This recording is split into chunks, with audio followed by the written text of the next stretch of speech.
Hi there, and welcome to another one of my Gundam toy reviews. Today we'll be covering the American versions of the Tallgeese and Tallgeese 2 from the Gundam Wing portion of the Mobile Suit in Action toy line.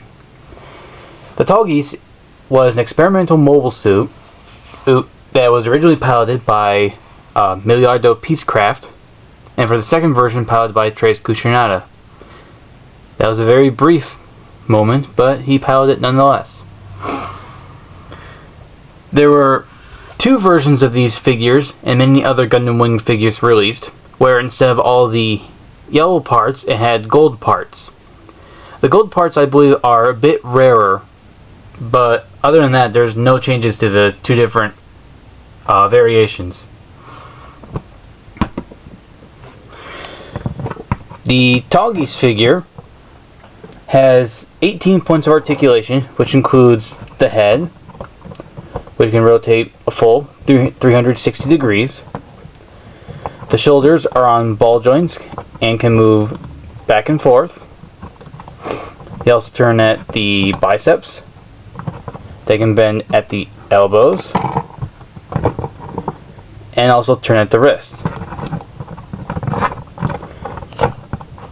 They have a great number of articulation in the waist, more so than most Mobile Suit in Action toys. Matter of fact, Tallgeese here can do a full 360, which is pretty impressive for an early Gundam toy. Its hips are on ball joints.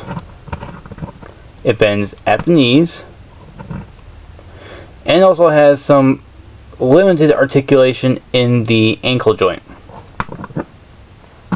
Also, the armor on the hips can rotate. I'm not sure what the purpose of that is, but probably just allow the toy to move its legs better. Oh. And also the two thrusters on his shoulders are on a ball joint and can also open and close, like so.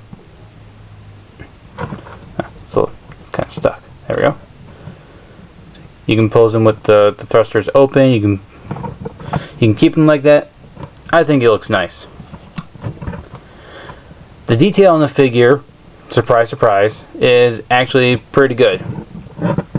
You can see all the little indentations here, like the little square on the legs, the little slits here, and of course all the panels on the side.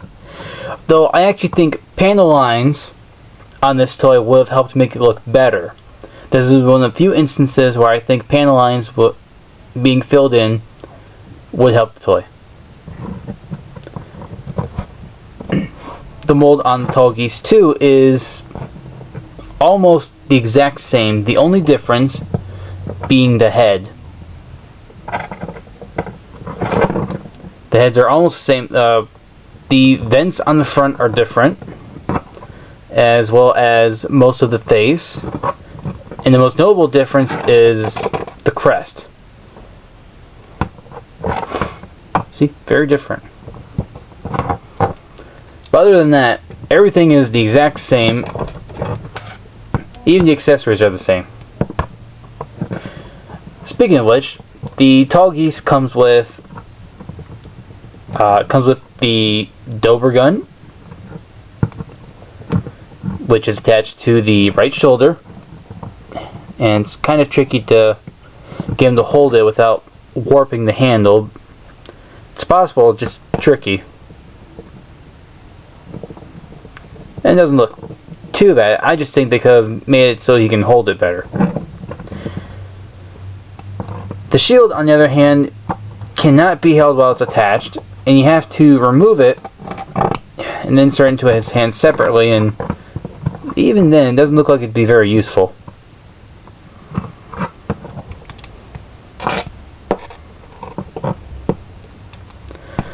But to make up for it, both toys come with two beam sabers. You have to excuse me, my Tallgeese toys are hand-me-downs. The handles, the plugs on the beam saber blades are much different, as opposed to most of Mobile Suit in Action toys.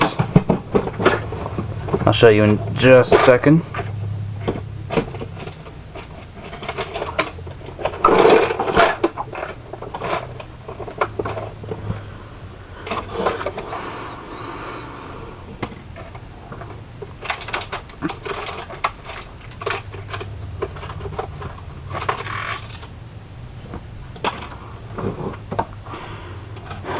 have way too much crap in this box.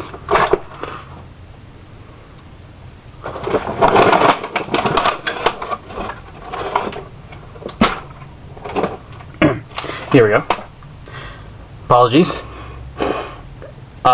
While most plugs on beam sabers on Gundam toys are thin, once again, hard to tell, excuse my camera, on the Tallgeese sabers, they're thicker. So not only do they have a better chance of sliding into the hilt and staying, they're also just harder to get in there altogether.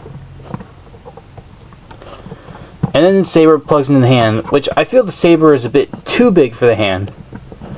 But even then, I've noticed no stretch marks, no warping, so far so good. Each figure comes with 2 sabers, and like most early Gundam toy releases, came with no interchangeable hands.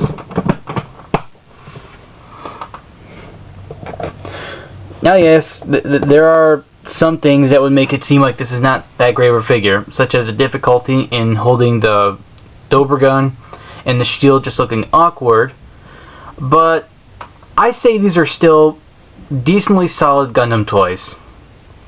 And if you can find them at a cheap price, grab them up. I personally like the look of the original the best, at least from the main Gundam Wing toy line. But if you look for the Gundam Wing Endless Waltz toys, well, that's a review for another day. Hope this review was enjoyable, or at least informative, or heck, I'll sell for tolerable. And be looking forward to my next review. Thank you, and have a good one.